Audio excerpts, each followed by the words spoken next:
Hello and welcome to the Made in Africa podcast. I'm your host, Kemeshi Samuel, and in the studio here with us today we have Collette Olivia. Collette is co-founder at Funded AI. Thank you for taking our time to speak with us, Collette. Welcome. Thank you very much. And okay, let's not talk about what happened. Shall we? It's fine. Welcome back.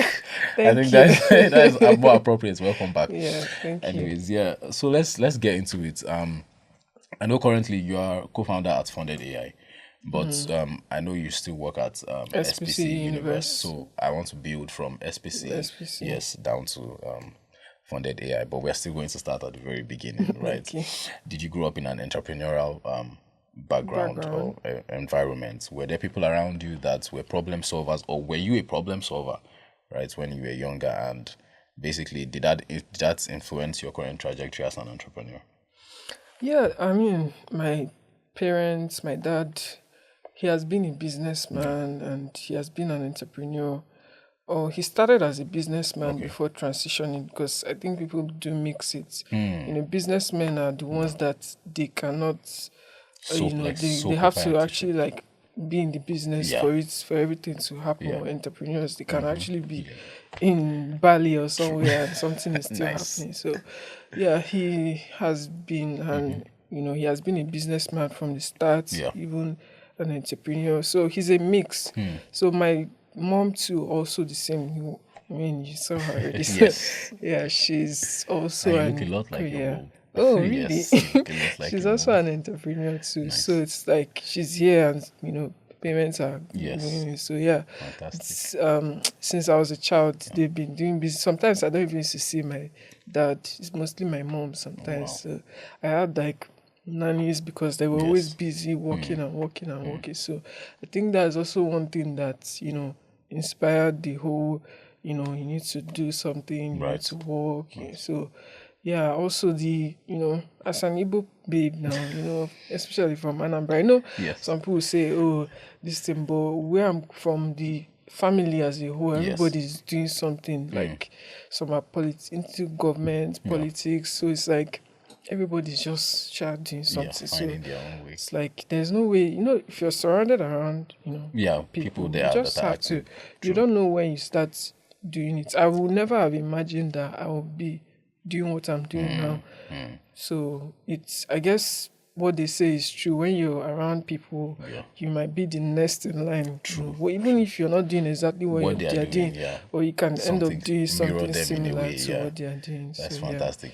Yeah. Did growing up, did you like have the same experience I had transitioning from professions I wanted to be when I was much older? Because at one point in time I wanted to be a pilot, and then that changed to an archaeologist, and then a computer scientist, and then to look at me today now. I'm doing something totally different, right?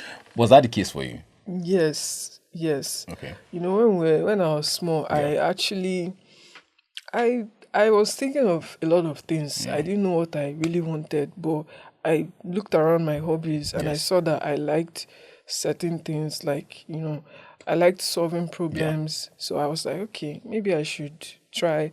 And at that time, like 1998, that's when they gave it to me. So like, that time our parents, everybody is either a medical doctor or a lawyer. So I was just like, okay, let me study law, even though I don't have the strength to be fighting cases. There are different ways you can actually aspects of law. practice law. So yeah, that was litigation one, is not for the weak. I didn't know that. I knew that it's not something I'll just want to take up as a profession. I knew that one definitely because I had like my own reason why I wanted to do that, but I didn't see myself as, oh, you're going to be a lawyer in the future growing up. But if it's about being a co-founder or managing communities and doing partnerships, I wouldn't say that I saw that coming, but I started building up experiences. So that was what led to me finally seeing that, okay, this is where I fit into, and I want to center around roles that has to do with this. I love that. So, I love that.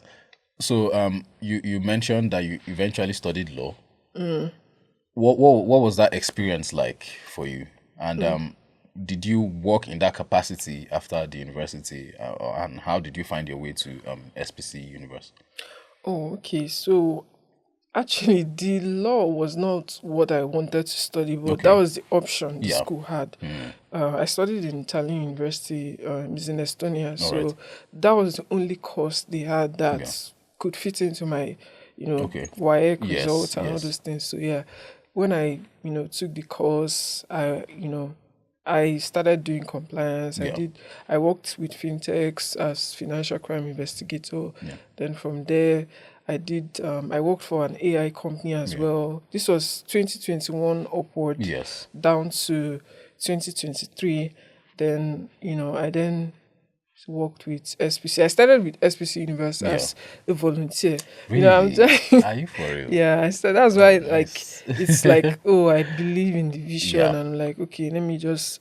And then when I see great men and women telling me, oh, whatever you're doing, you can be doing that, but just keep on, the job. So like I started as a volunteer in Estonia, January 2023, and it was not even this community. So I've been transitioning different roles. Okay. So, but it was still in alignment with community because it's a community-driven company. Like everything we do, both partnerships, everything basically, it's an ecosystem for founders, talents. You can't be doing an ecosystem without a community.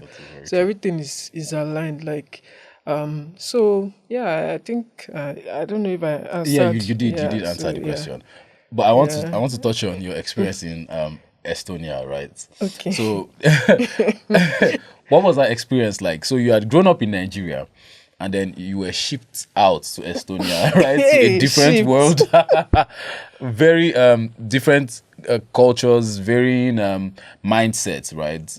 What was that experience like for you? And were there like culture shocks that you experienced initially? Yeah, there's especially Europe. You must be ready for that. So, when I first went, I noticed this kind of reserved people, which I also like because even me, I don't even like noise. I just like quiet. I just like calmness. So I like that. That was a little bit of shock to me because I was thinking, abroad people outside the country, they would be like lively, outgoing. So I noticed that it's a thing with Estonians. So, another culture shock would be that you can be living in a house and you will not see your neighbor for 1 year because everybody's this individualistic lifestyle. Like, me and you could be friends and we are done with our work, but you're going home with your own car. Like, there's no, please, can I no go carpooling with and stuff. Everybody, no mushy. And we already understand ourselves that this is the way of life. But you are friends, though. Yes. That is wild. So, and also, I think, just their organization and, if you don't really know the system, you can come there and you just be minding your business, doing things that you think is normal. Like maybe crossing the road and you just see 500 euros fine and like, what did I do? Because you don't understand. So those are the things that I would say, the code, I will not say is a culture shock because I already knew that it's a very cold country. It's beside Finland and Russia. Are they English and Russia speaking? Is among Primarily. It's English speaking, but it's like the way we have Lagos or Anambra State, people still speak Yoruba and in Anambra State, people still speak Igbo. So that's the same thing there. They speak their language, and it can actually be a problem because like some roles, that there are some rules that you can't get without knowing how to speak the language. But the thing is, Africans were just lucky that the companies is a tech hub. Like when you're mentioning tech hubs, obviously Estonia is on the list. So we're just lucky that most of the companies were looking for talents that could just do the job. They were not really concerned about language. So I think that's what gave us the edge, to be able to sit in offices, do not just menial jobs, but of course most of us started with menial jobs. I was coming like, so how did you survive as a student? Yeah, what was it like? Like 1 minute of silence.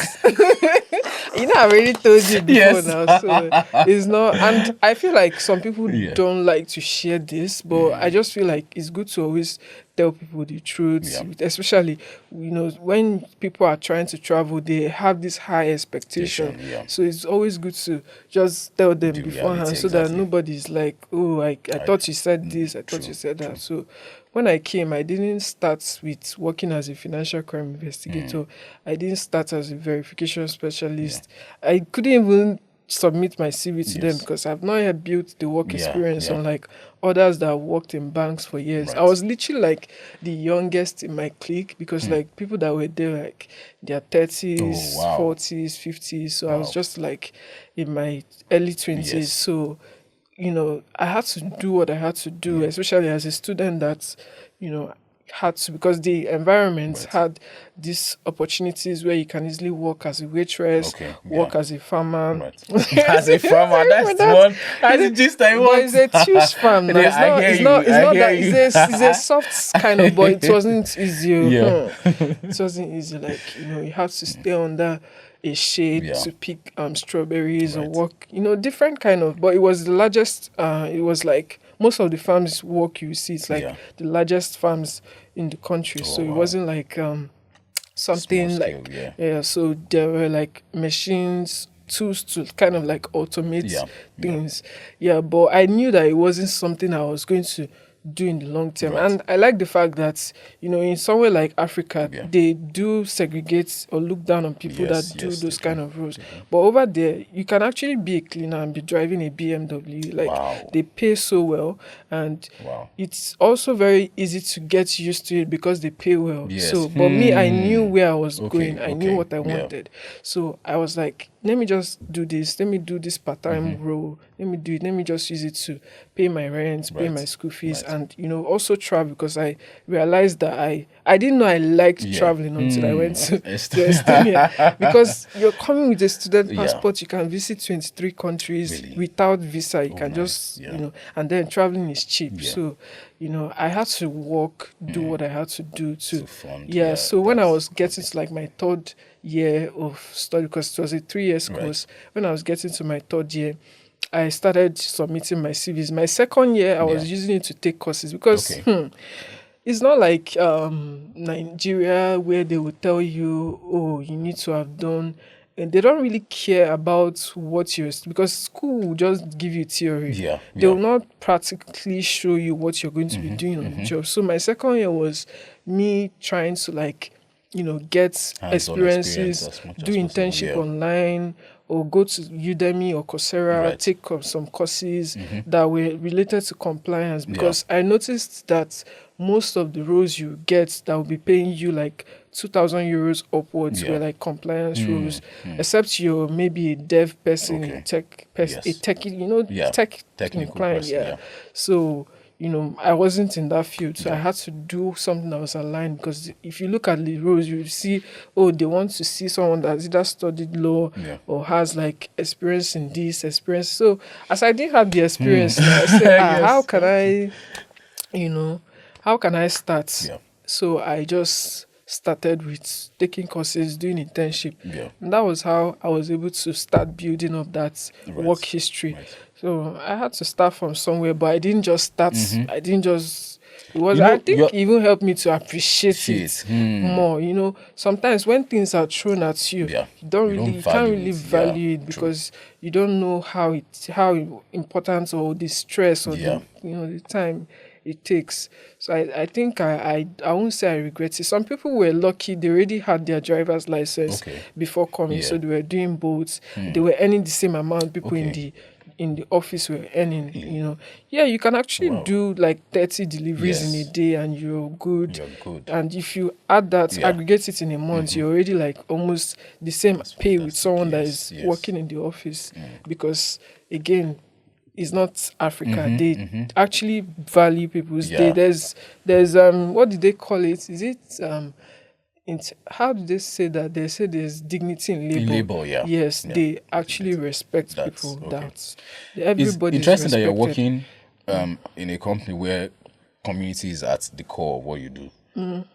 Were you able to like find a community for yourself then in Estonia? Of course, because there were not like so many blacks.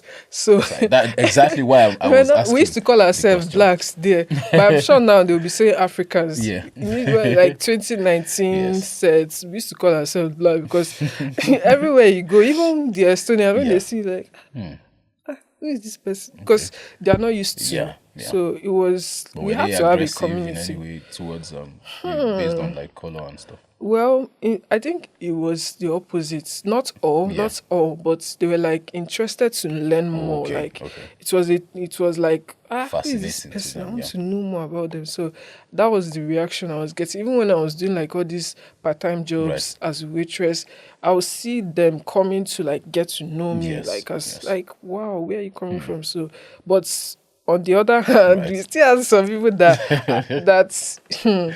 they will just be giving you this kind of eye, like what are you doing here? Some will even tell you to go back to your country, or because they were schooled that some of them had this upbringing that like Africans where they had lions, snakes, kind of. So they are still going to the bush to get their breakfast. Exactly, they are still going to this thing. Someone even asked me like, "Is there swimming pool?" I'm like, "Bro, are you not on Instagram? Go and check." So it's like it's a very niche one. So but funny enough, now they are now marrying Nigerians, some are marrying Ghanaians, Kenyans. So the things have changed actually. Right. You see more interracial relationships. So I think I think the intrigue or the interest is rising on in 2019. Yes. It was not even funny that time. You had mentioned internships that you took a lot. How did you find SPC Universe? And tell us what that experience was like. Yeah, so actually I already knew the founder of SPC that was since I think 2016 when I was in UNN. Yes. So when I was in UNN, he was doing this campaign called the Resurrection Campaign, Resurrect Africa, and what it was still aligned with what SPC was doing. But at the time, they were just doing it as a campaign, like, let's gather talents, let's give them opportunities. So I was part of the campaign, and then one day I checked him out on LinkedIn and I saw that he was actually now officially doing it as this thing. So I was like, I would like to, join this thing. And then he was like, okay, what do you want to do? I'm like, what is available to yes. do? Because, I'll not come and be building websites. I'll not do past myself. So that was how he was like, okay, since you're studying law now, you can just start with helping us to do contracts, partnerships, all those things. And I was like, okay, cool. Then from there, I even started like training new people that they were bringing in on board. So different things. This all started in 2023 actually, but already in 2016 I already pre-engaged with the vision. So it's not like it's been a long time coming. Fantastic. Now your early days at SPC, now I mean you've grown to head of communications and community and partnerships. What was that transition like? How was it growing from the position of a volunteer and intern to now manning such a very important role in the company? Yeah, for me, I just feel like, first of all, titles, I don't let titles to overwhelm me because I feel like the most important thing is the results, to produce results. So I started as a volunteer quite all right, but I wanted more. So I was like, okay, what can I do? I was just basically like putting myself in, making myself useful. So I think that's what led me to, because everyone working in the company is contributing to the revenue. We run a lean team actually, even though it's an ecosystem. We have like founders communities of over 5,000 founders from, across Africa. Some are even in Europe, some are US, but, having to work hand in hand with like all these people, it's not really, I think, what they say, programming, this programming thing, you have to like start from somewhere and then get used to taking bigger. I think that was what happened. I started from, minimal to now being able to do more. So, yeah. Amazing. And I'm still even, more like it's a company where kind of company that you have to keep on challenging yourself because it's like there's always something new to do. Like now I'm preparing for an angel investment soiree this June, and then I still have a global expansion mixer again this June. And it's an audacious move because we've never done it in Lagos. Oh, nice. We've never done it in Lagos. And I've never in my life done this thing. I've thing always been doing it. You're having a mixer in Lagos and I've not heard. But because the angel investment story is for people that want to actually invest into the deal flows that the companies, we have a venture studio that has podcasts and then we have Africa Innovation then that is also, providing deal flows. Yeah. So it's like the people that are coming for that soiree are people that are ready to deploy. So what does that mean? So that is shit. That is shit. No, it's not shit. That's a very, very sharp jab at my chin. No, it doesn't mean so. Like, I've not. So I don't have check to cut to write. Okay, see what happens. See what happened. I did not chat. I didn't tell you. So maybe if I chatted you and told you that, are you interested in? So at least the minimum check size is $1,000. I would have said, do you want to invest? Do you have interest in? Because like there are different deal flows, right? So and a lot of people are actually interested in. I like that you mentioned that minimum is 1,000 because earlier we had spoken about crowdfunding. So we are going to come to that. In fact, let's talk more about SPC now. Please tell us what SPC Universe is all about. Oh, okay. So SPC is actually like an ecosystem building company that's, let me just leave all this big grammar. It's a network. I appreciate that. I like that. Simple, yes. Just go. No need for industry jargon. Yeah. No, in 2024, I will be doing email in Africa. In Africa, you need to meet them where they are. If you can't make it, so it's a network organization, simply put, built on 3 pillars: founders, talents, and investors. So founders, we help them to expand into other markets, or we help them to raise funds. Right. So either these two. So not just only global expansion. Some of them also have like other pain points. We also have like a partners network for them where they can partner up with us to solve whatever pain points. It could be hiring. It could be maybe they want to do own like a corporate investment aspect of their company where they can like buy companies that are doing also the same thing. Oh, that's nice. Yes, like maybe to add to their valuation and all that. So that's for founders. Then for investors, I think it's investors. You can already know what investors deal flow. So investors, we just basically connect them to deal flows that they can invest into to build sustainable wealth. But then it's not just only like established investors. Let's say you don't have any understanding, which I know you don't. Let's say you don't have knowledge about no, sorry. I said which I know that you know. Sorry, that's what I meant. Can you see what is happening sorry, here? Please. God, it sorry, is what I meant is that since you know. Yeah. So, no, we're going to keep it here now. It's not going anywhere. I'm leaving this one here. She's giving me jabs. It's fine. Jesus. No, I didn't mean it. You know you're my person. It's okay. So as in, let's say you don't have knowledge about angel investments. You can also still learn about different asset classes. Yeah. There's mid-risk, there's high-risk, there's low-risk. Yes. So you can get to learn about them and also, start investing. But before investing, we'll also assess your risk appetite because, mid-risk investment may work for you. High-risk may not work for you because it's like crypto, startups.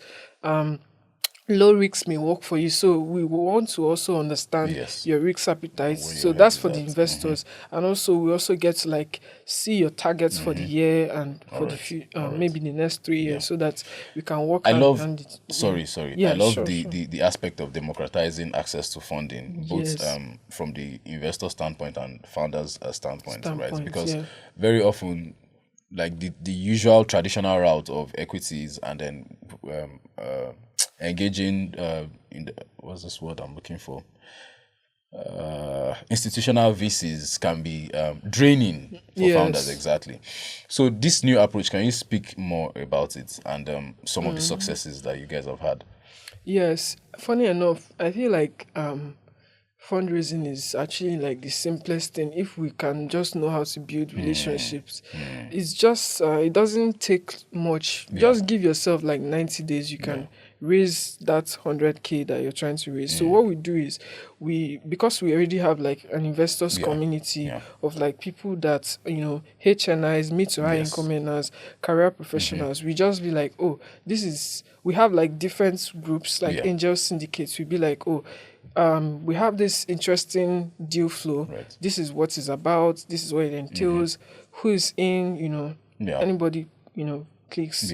And then we also run ads. So there are like different ways to do it. Let's say, so it's either you're raising from our investors community or you are coming to us and saying, oh, once you, please, SPC, help us to raise $1 million, and then we'll set up a crowdfunding campaign for you, and there's like a whole process to that. So these are the two ways to actually raise. Fantastic. And it's actually like much more predictable because the crowdfunding campaign is like running ads. You know, when you run ads, you generate leads, and then those leads become nurtured, exactly, so it's the same way too with crowdfunding. You run the campaign, you make the campaign go live, and then people just start. That's how Revolut raised. That's how Revolut raised through crowdfunding. Nice. Monzo raised through crowdfunding. So many other people, even these VCs too, they raise through different LPs. So it's not like from one person. So when the leads are now coming in, they now, you know, they start indicating interest, and then, you know, you start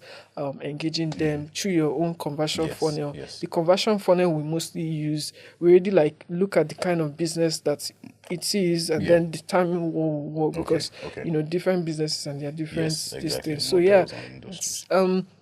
again, it's a numbers game. You just need to, if you're raising 10K, you need to know the number of leads that you're generating to be able to achieve that, because there are different types of leads. There are leads that want to really deploy now. There are some that I want to invest too, but maybe I need to first of all. That's why we are very big on community, to educate them, that thought leadership, letting them know what they are getting into, so that when they are in, they are in. So to ask a very specific question, when you have a deal and you've presented it to like the syndicates or the community that are willing to invest, do you take a step further and like profile or provide what's this word? Do you forecast results like the return on investments and how the business will go? All those things are already in place. And again, like everyone that we're pushing has already gone through the investment readiness program. So like they already know the things to communicate, like in their pitch deck or whatever video, because there are different pitch decks now. It's either you have a video as a pitch deck because of attention span. So like all those details are already there. Like, and speaking of the video pitch deck, we do that here now. So if you have founders that want to do that, we do that now. Interesting. So please, let me just put I actually have a video pitch deck. It's really some like, who has time to read? True. And then investors can immediately get a feel for your personality and the authenticity and how much you believe in the vision you're pitching to them, as opposed to just reading. That's fantastic. You had mentioned a venture studio that SPC also runs. Can you speak more about that? Okay, so the venture studio basically like picks early stage companies that are either on pre-revenue stage or revenue stage, and then they just, you know, back them. Of course, they look at basic things like what's the niche, the industry, does this business have the potential to expand and scale across, you know, can they generate revenue in different countries, and also what's their target audience and what's the operations.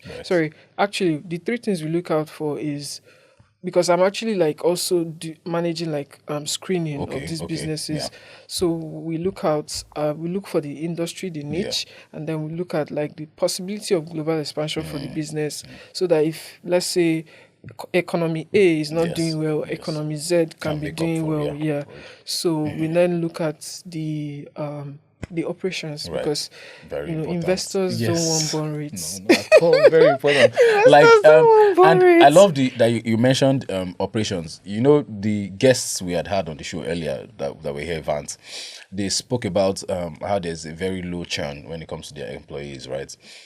I think that is also a good indicator of a functional culture, and then the founder's ability to retain talent, which inevitably makes operations somewhat efficient, right? Because you're not hiring every 6 months and having to retrain people and get them into operations. Very important. Yeah. Very, very important. It's even more than just like hiring, because I think that's why it's always good to work with people that believe in the vision and actually want to grow and learn the process. So for the operations, when we're looking at operations, we try and see, because we want a business that doesn't need to just be stuck in one city or in one country before they can make a move. So we're looking at something that they can actually still operate. They can actually like maybe work with hand in hand with like third-party partners in different countries to be able to do what they need to do, while maybe the co-founder or the founder is in somewhere like Qatar going through a program or something. So we don't want someone that's coming to raise because they want to rent an office. Because our parents did not even do that. Yes. Like, I feel like people are beginning to also get because now like a lot of VCs are coming out and saying that, you see all these pitch decks that people are like, is always vocal about it. Like, if you're still going around maybe ideation phase or pre-revenue stage, and you're saying you're raising for this, you're going to looking at you on a long thing. When our forefathers or our parents did apprenticeship, like my dad was actually an apprentice for years, I think like 5 years for his boss. We used to call him Moga. So he worked under him. And when he was done, for him to start his own business, he gave him some money. And, he started with he started focusing on distribution. So focusing on these days, people that don't have that experience, they are focusing on the flashy things. Who can I hire? What if you hire someone that is just there for the money? I mean, everybody's there. Everybody's there for the money, actually. But in some sense, everybody's there for the money. But again, some people are also there to grow with the company and also, see that vision, build up that line of that career path. So if you're hiring, raising to hire this, hire that, when there are now AI agents that can automate some things, or it's always good to run lean. So that's the thing we look at in operations, so that investors don't run that, this one wants to raise for just born rates. What about raising for something actual that can actually add to the revenue of the business? Let's say you're raising for global expansion markets. We know that if you generate so number leads, you 3x or 10x maybe the investment that was made on ads.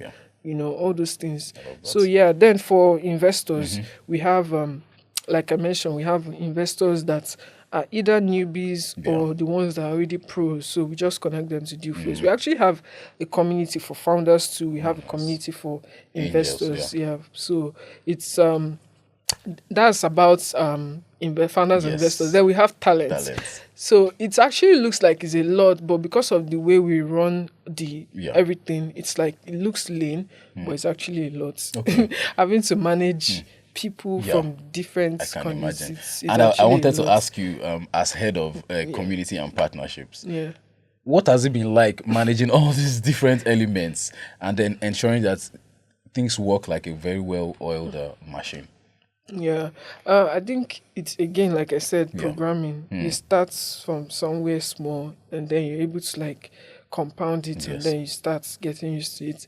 Like, we used to receive over 100 applications for either fundraising or global expansion from founders in a week, not even a month.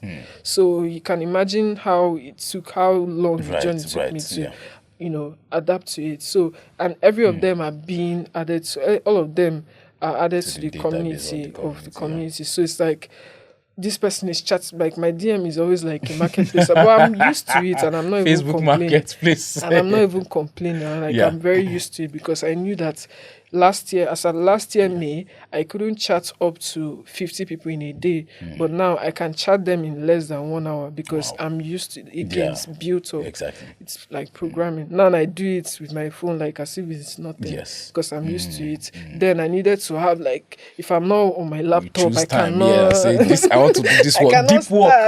I want to do deep work now. Exactly. If I'm not on my laptop, I cannot. Now I can be here now and be doing it. So it's programming. You build it up. So then also acting as a doctor to them, understanding their pain points already from the their initial point of contact, because managing a community is also like relationship management, so that you can now be able to now tell them, okay, I see that this is what you have. Okay, what is this? Just like going straight to the point, letting them know that, okay, this is what should work, this is what should work. So it's already streamlines the systems, and because we already have like a system and structure that was built up, so it's like there's a template for everything. So it doesn't look like, oh, I'm have to work hard. So there's a template for everything, but then it's not like, there's a human touch. There's a human touch. There's concern, there's care, there's conversation. So then back to the previous question, we have talents too. So talents, we help them with like global expansion, global talent visas. We help them with job opportunities, just connecting them to job opportunities. So that what that does is, so everything needs each other. Exactly. You can see that talents are there, founders are here, and investors are there. It's a very wholesome system. Everybody needs everybody. That is fantastic. You had mentioned AI agents. So I think that's a very fantastic segue into funded AI. You're currently co-founder of Funded AI. How did the idea come about, and what were the first steps you took to bring this idea to life? Funny enough, it started because we are backed by SPC. So it started with SPC. So last year, October, there was this summit that was happening in Morocco, and we posted it in the community, and in less than 48 hours, 20 people already paid for their tickets and their this thing. And we're like, wait a minute. Wait a minute. Because you don't understand. Like 20 people to pay you $400 in Africa. Wow. You know what yes, that exactly means what that means. with the rates. It was like, okay, it looks like there's a problem here. There's a problem here. So we noticed that a lot of people are looking for these opportunities. So the summit was basically, they were covering their flights. They were covering their flights and accommodation, but they would have to pay for their visa and their delegate pass. So we noticed that a lot of people have desire for these global opportunities, and it was coming at the right time. So they are going in December. So two things. They are going for something serious, connected. You can imagine that. So we noticed that a lot of people had that as a pain point. The time to sit down and discover these opportunities was something that they didn't have, because most of them are founders. They have busy activities going on, and that was where Funded AI just came out. Amazing. And now what has the this was October last year. Between then and now, how far have you guys come? Actually, we didn't ideate Funded AI in October. It was just normal SPC work going on. The idea came in November, but then we started building in I think we started, the website was done in just a week, because the co-founder is a tech guy. So it was just something because December was holiday, so we didn't want to launch in October. In December, we launched in January.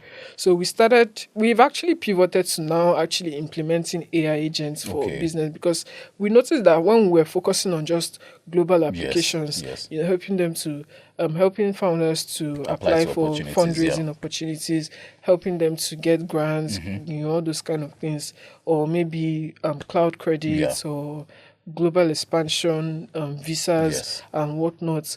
We saw that most of them, even if you look at why some of them are not getting the funds, we saw that there was something lacking, and then we had to pivot to now actually implementing AI agents for their business vertical. We saw that most of them had a sales problem, a marketing problem. We saw that some had an accounting problem, and we knew AI agents that could actually they could optimize to solve this thing. And we're like, okay, why not we handle and manage this for you, while you just focus on other things, and you're just getting updates, reviews on what's going on. I love that. So, and then we're now able to charge higher than what we were charging before, because before it was just monthly. There was monthly subscription or annual subscription. So monthly you can pay $20 a month. Annual you can pay $40 a month.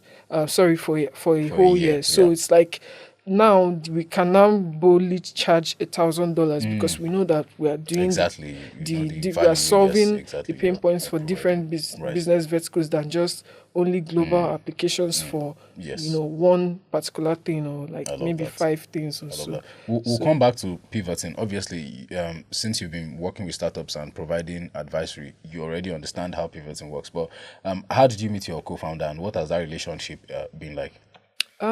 Funny enough, we're assembled. We're assembled. That's matchmaking. why we're matchmade. In fact, I didn't even. That's the thing about working with, because actually, in as much as SPC is an ecosystem, people tend to forget that it's actually a startup. Even though it doesn't feel like a startup because the team is impact. Like aggressive execution. Everybody's challenging themselves. Everybody's challenging themselves to do what a scale up will be doing. So it's looking like we're signing partnerships with governments in other countries, and it doesn't feel like a startup, but it's actually a startup. So from the venture studio, because the co-founder is actually like a founder of a company around Africa, and we're like, oh, who can fit into this? And because I've worked with an AI company in Estonia, we're like, okay, it made sense. What else can we? Sense. Because I was the one that also helped with the sales for the one what actually bettered funded AI. So I was like, okay. That's fantastic. Cool. This, so since AI is at the foundation of it, right? Obviously, you are training models. What has the experience been like gathering data that you feed here, especially here in Nigeria, where data is very fragmented, right? And there's just so much that needs to be done for AI to really take off here in Nigeria. So how have you guys been able to navigate that part of the business?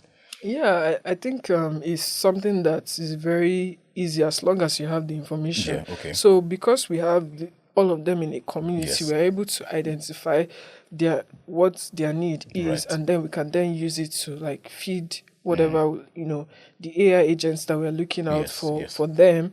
And then we're trying to like build out AI agents that can actually like work for different business sectors. So I think it's because we have access to data from also SPC's wider community. We already know what almost all sectors. We have data from all sectors, what they are looking out for, what their end-to-end operations and this thing is like. So those combined data and together with what funded AI clients have, we're able to like come out with something that would work for almost everyone. Fantastic. So. Now you're doing funded AI and still head of community and partnerships at SPC.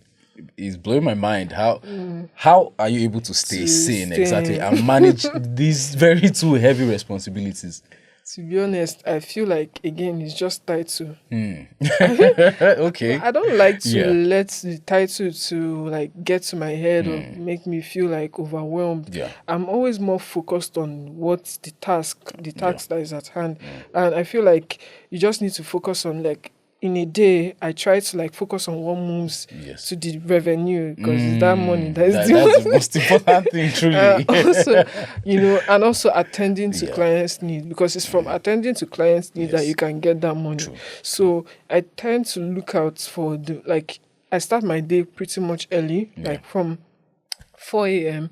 I'm already up, obviously prayers and everything, then go for walk. I jog in the morning, although I've actually not jogged since, I'm not even going to lie, I don't know what happened, like since April, I've not been consistent. Since ending of April, I've not really been consistent with it, but like previously, like I could jog like every single day, but I'm actually working on that. You should, because I'm a big runner myself, exactly. Yeah, so because it actually helps my day, like it helps set the tone for my day. I think what happened is because I had like home equipment like for stretching and all that, so that's why I think that's what happened. But that's actually not an excuse. That's not an excuse. That's fine. So then in the morning I then focus on like what actually needs to be done, the one that will actually like make my day like, okay, I've done this, I've done that. So I just focus on what moves the needle, and then the rest of the day can be for like the ones that are not so hectic. Yeah. Wow. It's like project management. Yes, Like you true, just have true. to like, have like your Fix different your priorities, exactly. Right. and then work towards the success of each project. So that's how I take it. What do you think the future of funded AI? Do you think there will come a time where you would take your hands off It's not like community and partnerships at SPC and focus primarily on funded AI? I feel like because of what funded AI is doing, Yeah. SPC founders also need funded AI. So it's like there's no running away from it. In fact, some of the clients of funded AI came from SPC SPC. Universe. So it's like all of them also the clients already. There's no need for introduction because they already know me from SPC, and then it's like they just almost the same thing. So it's like I don't really see. Because it's like almost the same thing I'm doing with SPC. It's like, the only difference that funded AI is that AI is there just like helping to automate things. So it's really not that difficult because there are different moving parts. And the team is like working to make sure that everything is. Then again, the venture studio has human resources, so we don't really have like a broad team because we work with partners. So if we need something to be done, that partner that's assigned content can already handle it. So it makes it like kind of easy for me to still be doing the both. But maybe over time, my role with SPC may transition. I don't know. For now, I'm still doing what I'm doing. Amazing. So since we're on the topic of AI, where do you see AI? Okay, AI in Nigeria, right? Because I always say that we should learn to walk before we run. So we are in a country where power is still a very big issue. Not just power, data as well. And we are talking about AI. Like, what do you think needs to be done for us to really embrace the full potential of AI and then run with it like the rest of the world? I admit that the power thing, but well, when there's light, obviously people can people can leverage, and then some people have inverters, some people work from co-working spaces and all. So I think AI has actually been there. Maybe it's just now that everybody's shouting AI. Like me, I started working with AI in 2021. I'm actually surprised why it's now people are shouting. I'm like, but AI has been there.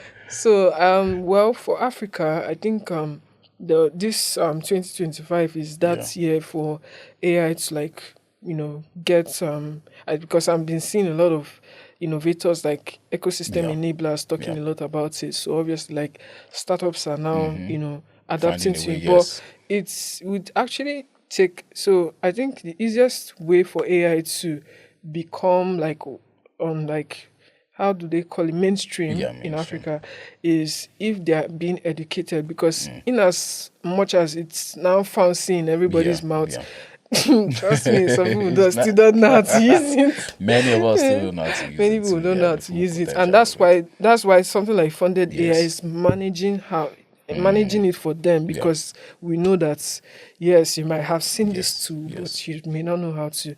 They may not know how to use it. So I think the best way for AI to go stream is through education, and I'm actually seeing some people doing that now. So I think if there's a community that would be able to, I know you say community, if there's a community that is able to educate them while they are, implementing this AI, I think they will now be able to see the need to actually use it in everything that they are doing, because some people are still being laid back. Some people are still doing the traditional way when Do you AI believe could that actually... every business needs it? Should every product incorporate AI into their operations? This is a very yes, because I mean everyone that is into business will need to contact their clients, they will need to call their customers. So that's one thing that every business will need, and there's an AI tool for that. So everybody needs AI. Now, if we work based on that, so there's like an adverse effect to society, right? Because obviously AI is already replacing people's jobs. So long term, right? And I know you are building in this space, but long term, I'm struggling to see the full benefit for humanity. Obviously, it has its good parts. They are very glaring, right? But if it is replacing people's jobs and people are becoming jobless as a result of this technology, don't you think that we are going to run into a brick wall sometime in the future?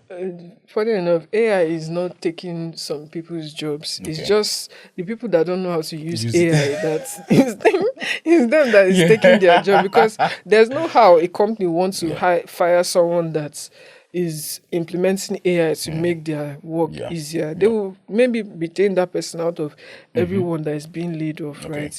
I think it just amplifies. It cannot necessarily take away the human touch. Something like sales, business development, AI cannot just come and take that kind of thing.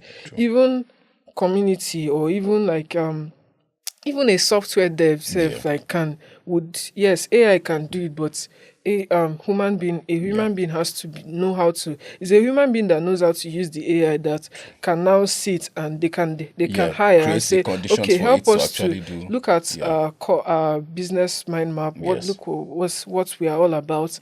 Then find an AI that, or maybe build out an AI that can help with what we are doing, so we don't need to hire like more people to be able to handle the load or quantity of people that we are servicing our target markets. So I think that's what would work, especially for Africa, because AI cannot just replace. It only amplifies and helps to reduce cost, a lot of cost, and all those borrowings. Well, this is still a technology that is developing. So let's keep watching, right? Let's keep watching as we wind down. Obviously, your journey has been a very interesting one.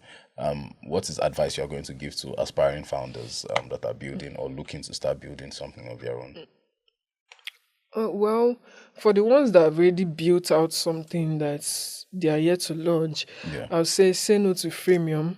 Really? Yes, say no to freemium. Be ready to, there's charge something they say off the part. Yes, it's always good to set the tone, set the standard, because if someone cannot pay for something immediately, so why would they want to pay later? It's only if it's so valuable that we cannot, this is the only product in the world, we cannot use it. Something like CapCut, they started as freemium. Now you cannot use CapCut for free. You have to at least pay for something. Even Canva now, you have to pay. So, and that's because they had the first mover advantage, and now people cannot do without it. So except if you're in that lane, you're in that category, then fine, you can do freemium for a while just to get that early traction. But if you're doing something that is already like, there are so many competitors out there locally and internationally, then just charge up for if you're saying that you have like 50 million people as your target audience, then there should be someone that will see your value and be willing to pay. So that way the business is no longer looking like an expensive hobby, but actually like a business where you're making money. So that's for people that are already they're already like yet to launch the MVP. Then for the ones that are trying to build, I'll say because it's not easy to be it's not easy to run a startup. It's a lot of work, a lot of energy or time goes into it. So you need to actually, it has to be like, is this a personal, is it a purpose? Is it a God-given purpose? Because if it's not a God-given purpose, please just find something else. Yes, if it's not a God, somebody, like just go and work with that skill set. Maybe your strength is operations. Just go and find another thing. And if you know that you don't have strength to, if your idea or maybe what you're building is not something that would scale immediately, to start printing, and you feel like you're not that impatient person, you don't have strength for long game, just find something else to be doing. And then don't just abandon everything and say you're being a founder, and because you're seeing that other people are doing this thing, then still have your side hustle, still have your thing, so that when opportunities come, you'll not just start insulting them or saying, oh, what is this, that, feeling entitled and all that. At least you know that you are able to pay and jump in, because most of these people that you're seeing that are announcing all these things on LinkedIn, they tell you what they paid or what they did to get to that place. It's people will not tell you. It's only when you're close to them. You're seeing exactly. It's only when you're close to them. Even, do you know that people pay for all this PR or all these things? I know. Yes. I mean, just even to cook story, and sell now. Even Tech Cabal, even Tech Points, all these people that are even winning awards, some of them pay for it. So when you see, when they see some of these early stage founders, when they see something valuable, because they don't have like a full-time job, they will start feeling like, oh, you people are maybe a scam. They will even downplay it and call the person a scammer or. My brother, if you don't have money, just I see. That's why I don't used to feel bad when I see someone leave the community, or when someone says no to the offer. I'm like, just say you don't have the money. Just say you don't have the money now. Yes. Don't downplay what we are offering here. So, I love that. I think it's always good to have, so that, because if you have family around you, they will test you. They will tell you, look at you, found a co-founder, you cannot even you cannot even buy this small thing. You cannot pay for this one. And you're carrying title on your head. So it's always good to have some, so that you don't get, because some of them, we hear stories of how a founder died, committed suicide because of depression. So it's always good to have something else and find a balance. Focus on also have time for your hobbies. Pour into yourself while you're also pouring into your clients. Because they can message you. I receive messages even in the midnight, because I'm working with different time zones. Some clients are in US, some are in, and some are even in Africa, some time zones are like 2 hours ahead. And, so it's like, while you're also trying to service, that's why it's always good to prioritize. If you don't need to respond to everything immediately, you can respond to it later, but just still be able to find a balance, so that you can look like a normal human being. So you don't look like your problem. Exactly. I love that. Exactly. I think I want to end on that note, because it's very important, because I've also had other guests on the show that spoke to making sure you don't quit your job while starting out. Ensure that the business is stable and that you can live off the revenue while maintaining operations before you quit your full-time job. I think that's a very important point. Thanks so much, Collette, for taking out the time to speak with us again. Thank you. That's been it on this week's episode. I'll catch you guys in the next one. Peace.